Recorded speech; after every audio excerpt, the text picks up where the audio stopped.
আসসালামু আলাইকুম ভিউয়ার্স, এখন শুনবেন এই মাত্র পাওয়া আপডেট খবরগুলো।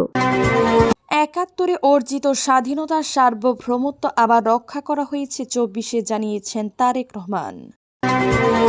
পুলিশ কোনো রাজনৈতিক দলের রক্ষক নয়, তার রাষ্ট্রের কর্মচারী, জানিয়েছেন স্বরাষ্ট্র উপদেষ্টা।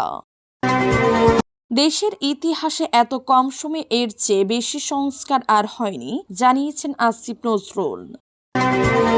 নারীদের ঘরে রাখলে অর্ধেকের বেশি জনগোষ্ঠী কাজে আসবে না, জানিয়েছেন মির্জা আব্বাস। গণ অভ্যুত্থানে নিষ্ঠুরতম খুনিদের বিচার নিশ্চিত করা হবে, জানিয়েছেন চিফ প্রসিকিউটর। ৩২টি আসনে ইসলামী আন্দোলনের নতুন বার্তা। ৭১ অর্জিত স্বাধীনতার সার্বভৌমত্ব আবার রক্ষা করা হয়েছে ২৪-এ, জানিয়েছেন তারেক রহমান। ৭১ অর্জিত স্বাধীনতা ও সার্বভৌমত্ব ২৪-এ আবার রক্ষা করা হয়েছে বলে মন্তব্য করেছেন বিএনপির চেয়ারম্যান তারেক রহমান। তিনি বলেছেন, আসন্ন ত্রয়োদশ জাতীয় নির্বাচনে বিএনপি ক্ষমতায় এলে ২০২৪ সালে গণ অভ্যুত্থানে শহীদ ও আহত জুলাই যোদ্ধাদের জন্য মুক্তিযুদ্ধ মন্ত্রণালয়ের অধীনে একটি আলাদা বিভাগ খোলা হবে। আজ জুলাই আন্দোলনের শহীদ ও আহতদের পরিবারের সদস্যদের সঙ্গে মত বিনিময়কালে তিনি কথা বলেন। রোববার ১৮ জানুয়ারি রাজধানীর খামারবাড়িতে কৃষিবিদ ইনস্টিটিউশন বাংলাদেশ কেআইবি মিলনায়তনে এ মত বিনিময় সভা অনুষ্ঠিত হয়। তারেক রহমান বলেন, বিএনপি যখন এর আগে দেশ পরিচালনার দায়িত্বে ছিল, তখন মুক্তিযুদ্ধ মন্ত্রণালয় নামে একটি মন্ত্রণালয় গঠন করেছিল, যারা ১৯৭১ সালে মুক্তিযুদ্ধে যারা শহীদ হয়েছেন, আহত হয়েছেন, এক কথায় মুক্তিযোদ্ধা পরিবারের দেখভাল তারা করে থাকেন।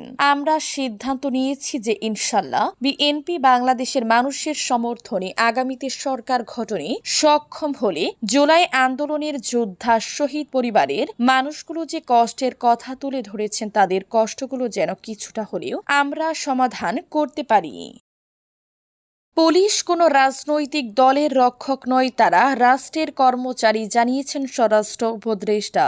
স্বরাষ্ট্র উপদেষ্টা মেজর জেনারেল অবসরপ্রাপ্ত জাহাঙ্গীর আলম চৌধুরী বলেছেন, পুলিশ কোনো রাজনৈতিক দলের রক্ষক নয়, তারা জনগণের করের টাকায় পরিচালিত রাষ্ট্রের কর্মচারী।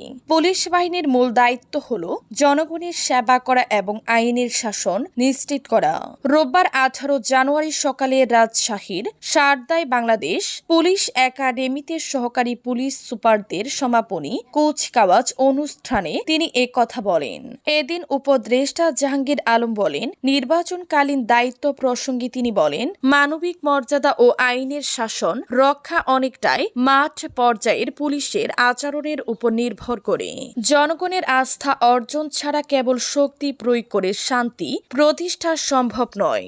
আসন্ন জাতীয় সংসদ নির্বাচনে অবাধ, সুষ্ঠু ও নিরপেক্ষভাবে সম্পূর্ণ করতে পুলিশ বাহিনী সম্পূর্ণ প্রস্তুত। নির্বাচনকালে নিরাপত্তা নিশ্চিত করতে প্রায় ১ লাখ পুলিশ সদস্যকে বিশেষ প্রশিক্ষণ দেওয়া হয়েছে।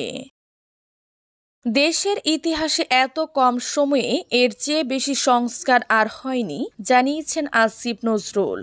বর্তমান অন্তর্বর্তী সরকারের সময়ে যতটা সংস্কার হয়েছে, বাংলাদেশের ইতিহাসে এত কম সময়ে তেমনটি এর আগে আর হয়নি বলে মন্তব্য করেছেন আইন উপদেষ্টা আসিফ নজরুল। তিনি বলেছেন, এটা সবিনয় বলবো এবং অন্তত জুড়ে বলবো। রোববার রাজধানীর সিডাফ মিলনায়তনে বিচার বিভাগের স্বাধীনতা এবং আইনের শাসন শীর্ষক নীতি সংলাপে আসিফ নজরুল কথাগুলো বলেন। সংলাপের আয়োজক centre for governance studies CGS. এতে সম্মানিত অতিথি ছিলেন আইন উপদেষ্টা, রাজনীতিক আইনজীবী, মানবাধিকার কর্মী ও নাগরিক সমাজের প্রতিনিধিরা এই সংলাপে অংশ নেন। আসিফ নজরুল বলেন, এখন একটা কমন ট্রেন্ড হচ্ছে কি কি সংস্কার হয়েছে সেটা নিয়ে প্রশ্ন করা খুবই ভালো, তবে প্রশ্ন করার মধ্যে ৩ ধরনের নেতিবাচক বাস্তবতা দেখা যায়। আইন উপদেষ্টা বলেন, অনেকে বলেন কোনো সংস্কার হয়নি। অন্তর্বর্তী সরকারের সময় শুধু ফিনান্সিয়াল ও ব্যাংকিং সেক্টরে যে সংস্কার হয়েছে তার ফল সবাই দেখতে পাচ্ছে। ব্যাংকিং এর প্রতি মানুষের আস্থা ফিরে এসেছে। রেমিটেন্স যে কোনো সময়ের চেয়ে বেশি। দ্রব্যমূল্য স্থিতিশীল আছে।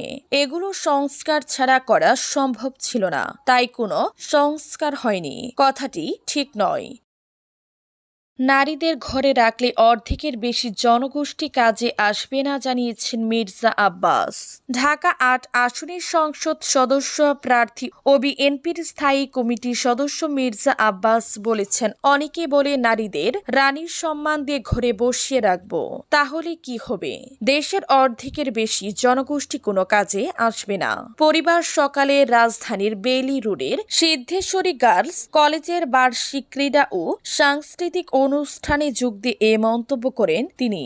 মির্জা আব্বাস বলেন, বেগম খালেদা জিয়া বুঝেছিলেন নারীদের ঘরে বসিয়ে দেশের অগ্রগতি হবে না, তাই তিনি নারী শিক্ষা নিয়ে কাজ করেছিলেন।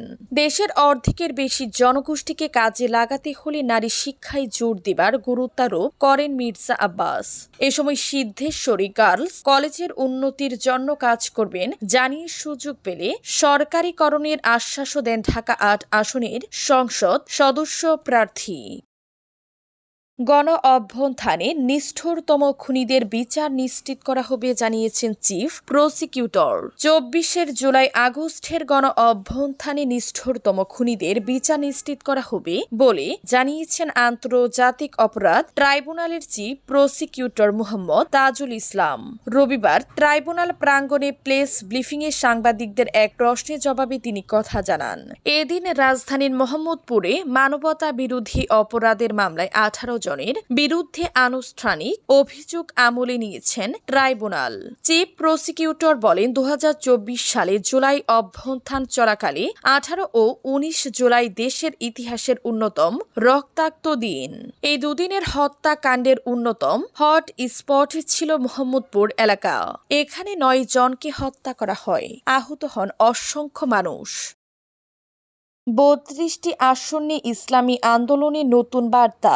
প্রার্থিতা প্রত্যাহারের পর হাত পাখা না থাকা আসনে সৎ ও দক্ষ প্রার্থীকে দলীয় আলোচনার ভিত্তিতে সমর্থন জানাবে ইসলামী আন্দোলন বাংলাদেশ।